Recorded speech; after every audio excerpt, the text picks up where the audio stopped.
maybe I'm wrong about this, but I don't think so. I just finished, well, I thought about it a lot, you know, and I do try to think about where I'm wrong, because I would like to figure out where I'm wrong, because then I wouldn't have to be wrong anymore, right? And being wrong is actually not a good thing. You fall into a pit if you're wrong. And this is what I point out in the lecture on skepticism, since you didn't get to see the show, is that being wrong feels exactly like being right. Nobody runs around going, oh, I'm wrong, but I'm going to keep believing this. We all assume that we are correct about a great many things.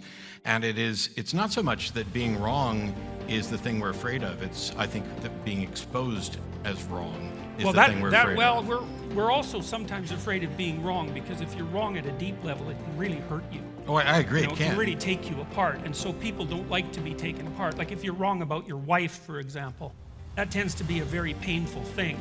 And that's something that's worth pursuing to try to figure out why that is. That's why I had the frying pan. That should make you popular. Okay, so one of the issues that I have, and you can respond to this, is that the let's say the celebrity atheist types, because I actually like that phrase, they don't seem to me to be contending with the real issues. They seem to be going. What are the real issues? Dostoevsky. He's a real issue. Tolstoy, he's a real issue. Carl Jung, 20 books and maybe 15 seminars. He's a real issue. Mircea Eliade.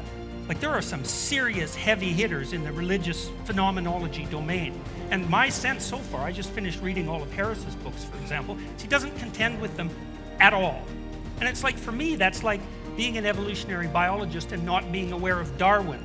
It's actually a big problem. It's not something you can hand wave away. Jung was a mystic. It's like, sorry. He was about as smart as Friedrich Nietzsche.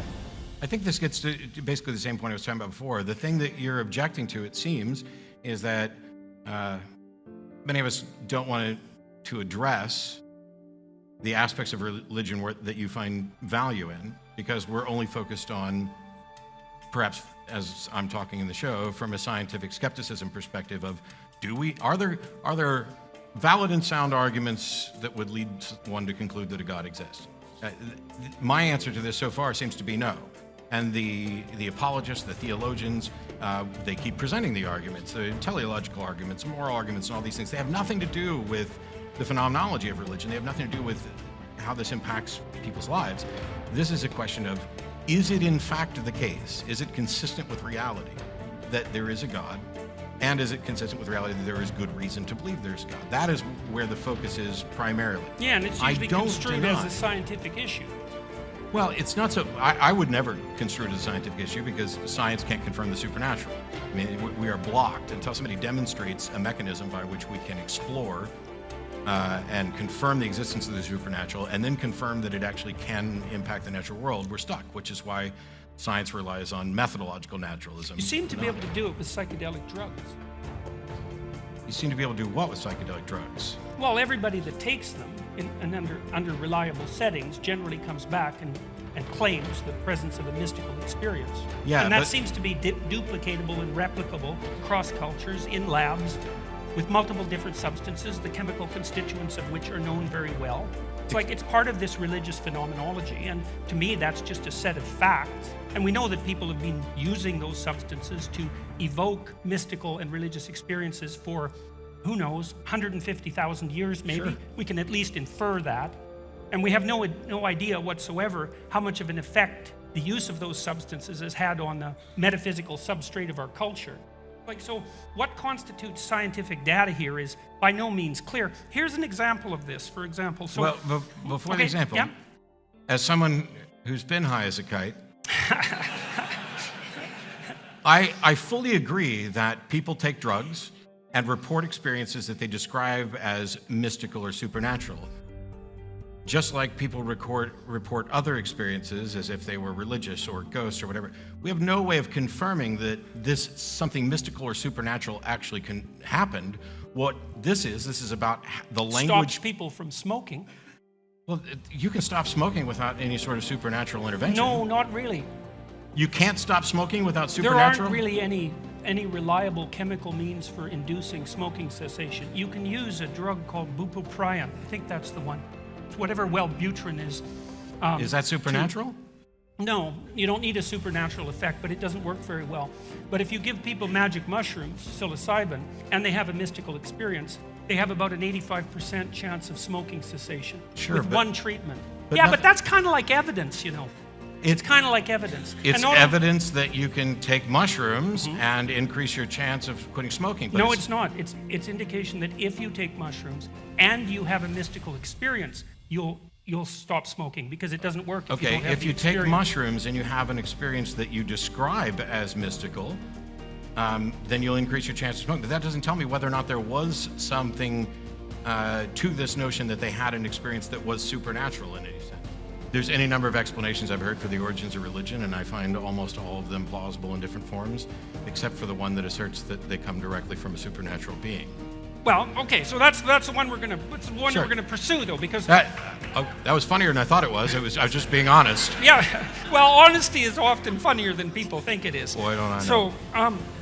So people can have these experiences, and they can be evoked in a variety of ways, and people often find them very valuable, at least in terms of their subjective report. I agree. And the psilocybin experiments, and also the large-scale analysis of psychedelic drug users, by the way, also indicate that the use of such substances is generally associated with an increment in health rather than a decrement, which is quite interesting, right? It's not something you'd necessarily expect. So here's a question. Why in the world do the people who have these experiences have the proclivity to attribute them to supernatural sources, like to a divine source? Like, what's going on there? Why is that the case? So best guess, and this is contrary. So the skepticism isn't about, hey, let's debunk this and come up with. But if we were going to go through potential plausible explanations, to me this is very similar to in the 40s and 50s when people were supposedly abducted by aliens or ran into aliens. They had descriptions of aliens that pretty much were varied and often matched the various monsters that you saw in the movies then. After 2001, or after Close Encounters of the Third Kind, almost all descriptions of aliens became the almond-headed, this. The narrative in the culture about what an alien was converged. Yeah. And people were, this is what I experienced. In the same way that people will, sometimes cameras will catch orbs, or a particular lighting effect in a house that is supposedly haunted will be perceived as a ghost, as a spiritual, humanoid form. When we, in some cases, can show that that's actually not the case. In other cases, we have no idea what they necessarily saw.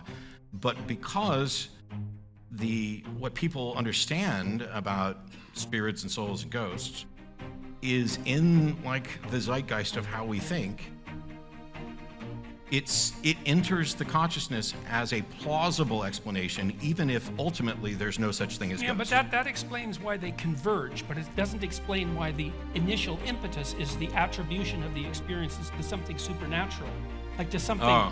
See, fair enough. I'm sure that I'm not convinced that necessarily the natural instinct is to apply it to something supernatural. I think it may be more the case that not only are we pattern recognition machines, but we're the descendants of people who, how you see faces and everything. Yeah, that's a good hypothesis. That's And so you see faces, or you anticipate that there's something in the bush out to get you, and when you go and actually investigate and you find there's nothing in the bush out to get you, rather than assuming that you might have been mistaken, maybe it's a spirit. Yeah, the social psychologists call that the hyperactive agency detector.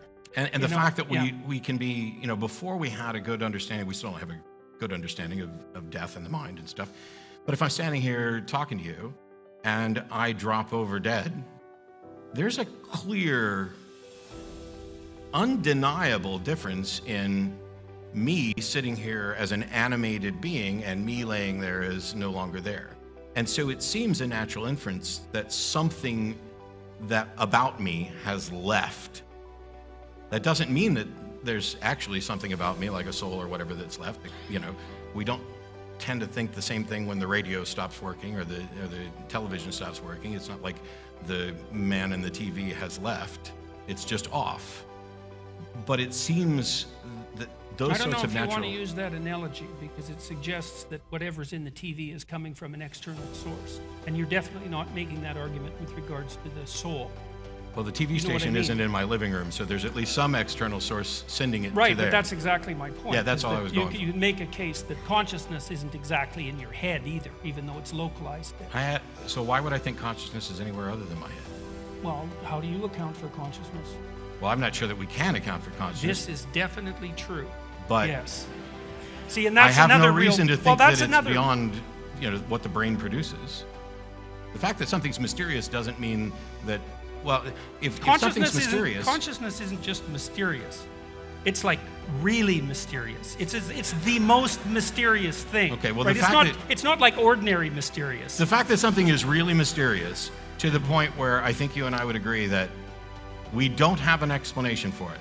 Mm-hmm. Okay, if there was something like that, we'll say that it's maybe consciousness. We agree we don't have an explanation, or at least a complete one for consciousness. Or even a partial one. I Okay, would sure. say. So, it seems vaguely so associated consciousness with your is brain. really mysterious, and you and I have no explanation for it. As human beings, we're uncomfortable with saying "I don't know." This is something I'm trying to teach people to become more comfortable with, is to say "I don't know." And so, when you ask me about consciousness, my answer is "I don't know." But for other people, they're so uncomfortable with "I don't know" that they posit an explanation that they cannot justify, something that's untestable and unfalsifiable, and that is that there's a ghost in the machine. Hmm. I can't make that leap because it is entirely speculation without support. It seems intuitively right because of how we view the world. And yet, I would rather say, I don't know, and then continue to explore it, because I worry that by asserting what the explanation is, you stop looking for the actual explanation. When my lawnmower acts up, I will sometimes anthropomorphically, cuss it out. Yeah, it's hard to get rid of those vestiges of religious behavior. But, yeah, it is. Touche. I mean, although at least I got rid of them. I haven't seen you interact with your lawnmower yet. But at the end, I recognize that the lawnmower is not a thinking agent, that is not making decisions. And so that difference between there is where I would inject the sort of ideas about moral responsibility. You haven't addressed the issue, and I'm not going to push back on it because I want to move on to some other stuff. I'm getting there. Of whether or not there is good reason to believe there actually is a God, as opposed to whether there are good reasons for people to believe that there actually is a God. Dan Dennett describes, there are people who believe, and then there are people who believe in belief, that there's value. And from what you said here and in some other comments, which I'm not going to saddle you with, I'm curious. Irrespective of whether there's a God, what is it that you fear we would lose if people stopped believing that there was a God, or believing there was value in believing there was a God?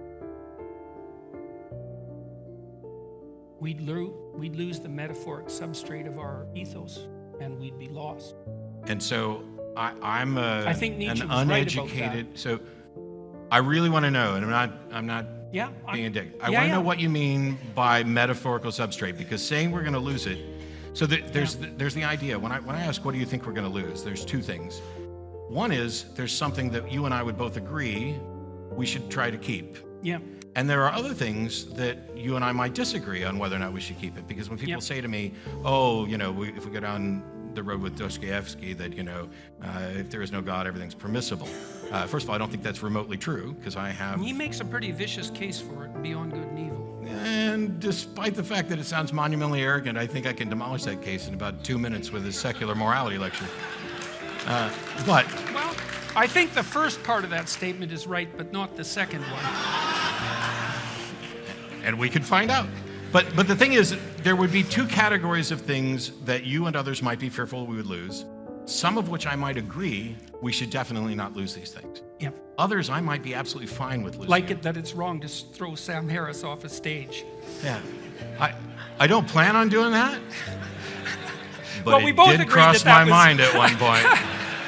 We both agreed that was probably wrong. Yes. So that's good. Probably. Yeah. See, I'm a situational ethicist, and so there might be situations. If the stage were on fire, throwing Sam off would be the best thing I could do for him. So what do you think we're likely to lose? What bothers you? And when you say metaphorical substrate, Well, I'm there's probably just monumentally ignorant, but I really don't think I have a good understanding of what you mean. Well, there's levels of thought. I mean, every thought structure, let's say, every belief structure is multi-leveled, like a piece of music. And there's the word in a phrase, and then there's the phrase, and then there's the sentence, and then there's the paragraph, and then there's the sequence of paragraphs within which the paragraphs are uttered. And then there's a broader context of interpretation within which all of that is interpreted. And then there's our emotional and motivational similarity. And then there's our embodiment in the world. And all of those things are operative at all times when we're understanding one another. And as you move outside the realm of the linguistic, like the paragraph level, let's say, into the realm of the emotional and motivational and embodied, you also move into the metaphorical. And the metaphorical is structured in a particular way. And this is quite well documented, by the way. I mean, if you look at how the hemispheres interact, so the left hemisphere, broadly speaking, and I'm not oversimplifying this except that we don't have much time, is linguistic. But the linguistic utterances are understood in the context provided more by the right hemisphere, which is nonverbal and which attends to things like the music of language. And so at the bottom of a linguistic structure, there's something that's extra linguistic, and it tends to take form in metaphor and narrative and drama and that sort of thing. And the religious landscape is the narrative, metaphor, drama landscape. And if you disrupt it, then you blow apart the widest possible context within which the specific utterances are rendered comprehensible. Okay, so I followed all that, shockingly. Anytime you were talking about science and hemispheres and all this other stuff. So when you're talking about the broader context, if we lose belief in a God, we lose that metaphorical substrate that is the broader context in which we evaluate these narratives. Yeah, that really grinds them into our bodies, that makes them things we believe rather than just think. Sure, but see, you didn't what just is it about think, the you narratives? didn't just think that it was wrong to throw Sam off the stage. God, Sam's gonna be pissed when he hears that. Yeah. Well, that's okay. Well, so See, there's a difference between thinking something and believing it, because to believe it, it has to be thought incarnated in some sense. It has to be embodied. When I talk about it, belief is the state of being convinced that a proposition is true or likely true. It's everything that I try to do, I tend to view in the form of propositional reasoning. So when we talk about the narrative, yeah, that's a problem, by the way. okay. Yeah, well, you can't reduce the world to a set of propositions. Why not? Oh, look. Show me something that is No true problem. in the world that is not a proposition. That Like an you cannot explicit, put in the statable proposition? something that is demonstrably true that I could not put in a proposition. Oh, that's easy. Okay. Sure you want to go there? I'm not afraid of anything. Okay. Okay. If I'm wrong, I want to know I'm wrong. But Yeah. I'm trying to, for years I had this thing going where people would say, oh, and this is kind of what we're getting at from a different angle. I would say they would be afraid of what we would lose if we lost religion. And I basically said, demonstrate to me any benefit. Oh, you'd lose art and poetry and drama and narrative and Why? story. Are there no godless artists and poets? Well, there are artists and poets who think they're godless. So we might have crossed over into a problem area because no doubt. I can't draw for crap, although I do draw during the show. But one of the individuals who came to the show the other night handed me something that she had spent a great deal of time drawing. She's a wonderful artist. I'm very grateful to get it. And, while I pretend to read minds on stage, I constantly acknowledge that I can't actually read minds. So I can't tell you whether or not she actually believes in a God, but I can tell you that I actually don't believe in a God, and I could write But you act poetry. like you do. Huh? But you act like you do.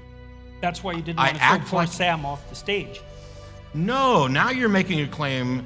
Okay, so I'm telling you I don't believe there's a God, and Yeah. your response to that is, I really do, because I have a moral sense, but my moral sense is utterly without any appeal to a God, Explicitly.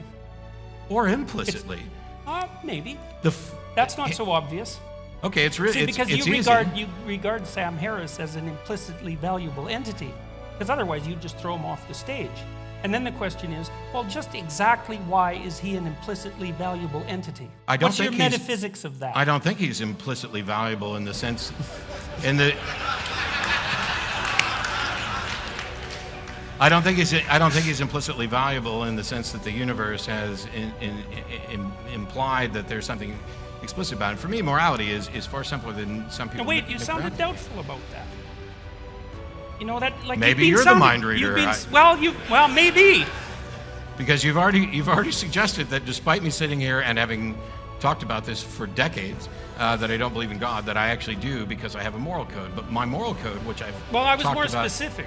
I said it was because you didn't want to throw Sam off the stage. It Yes, wasn't but just you that didn't. had a You didn't moral code. You didn't even attempt to ask me why I didn't throw Sam off the stage. Instead, you went to why do you think Sam has implicit value? Because it Okay, seems so, that in okay, your narrative, I'm willing that's to go the there. only justification. Well, maybe you were afraid of being punished. I think no. Oh, I think okay. you can have a perfectly acceptable foundation for secular morality, even if it fundamentally centers around selfishness. I'd rather not be thrown off the stage.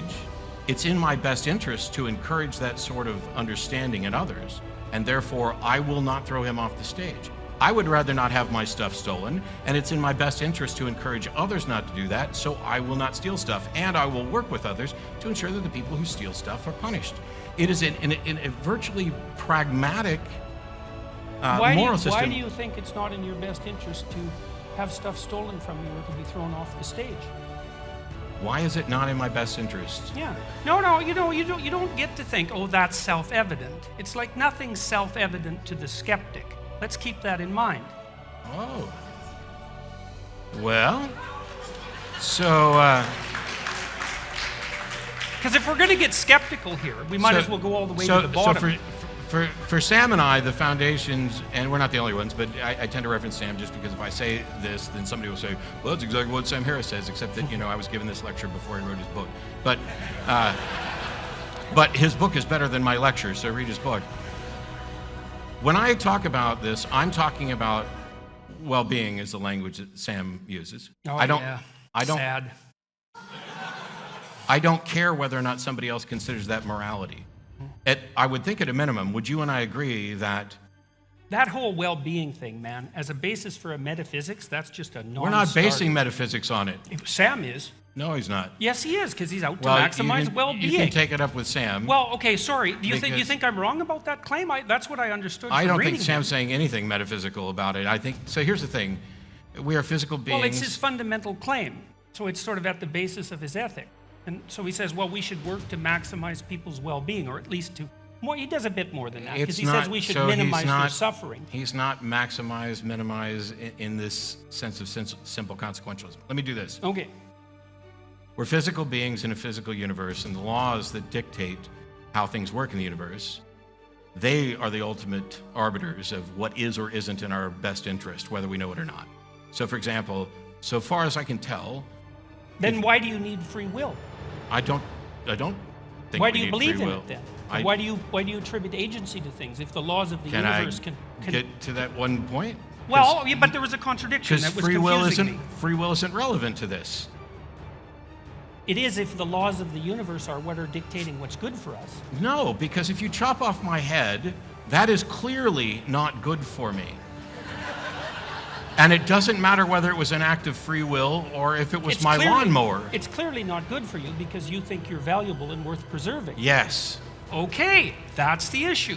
Why do you think you're valuable and worth preserving? Because I am the descendants of people who thought they were valuable and worth preserving, and the ones who didn't think that have killed themselves. But this is not a statement about intrinsic value. I don't know. Yes, I think No, it is. it's- Okay, but I think it is. Okay. The reason that we talk about this in terms of well-being is because irrespective of whether or not I care about well-being, there are facts about well-being. Sure, let's hear them, man. Line those suckers up. If you chop off my head, it's in contradiction to my well-being. I mean, but the point No, of- I wasn't willing to grant that, actually. Okay. I'm saying that's a metaphysical presupposition. You're just saying I have to accept that. No, I'm not telling you because at all what to accept. Sure you are. You're saying I'm that trying your death to, would be I'm wrong. trying to explain what my position is. Okay, but you said that that wouldn't be in accordance with your well-being.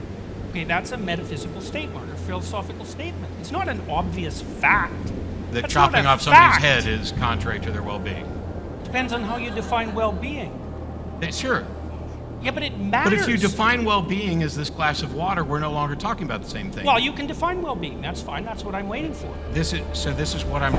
You can't do it. You can't define well-being. It's Well, then very, why very should I try? I difficult. certainly can't do it if you keep telling me I can't do it. Okay, sorry. Okay, I'll back off. There's a. Go ahead. I'm all ears.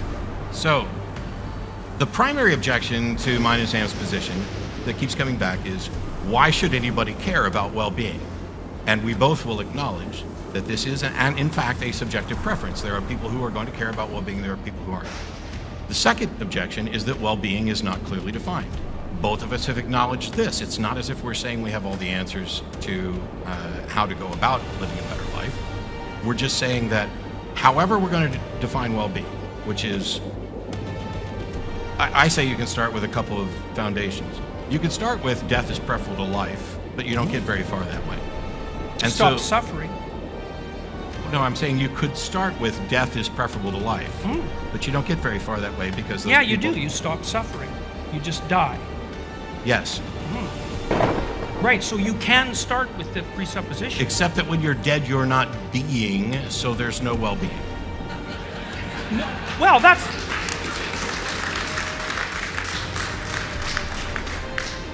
If That's it's not necessarily the if we're case, looking because you for the could make best it- things about our life, you Yeah. can't say death is better.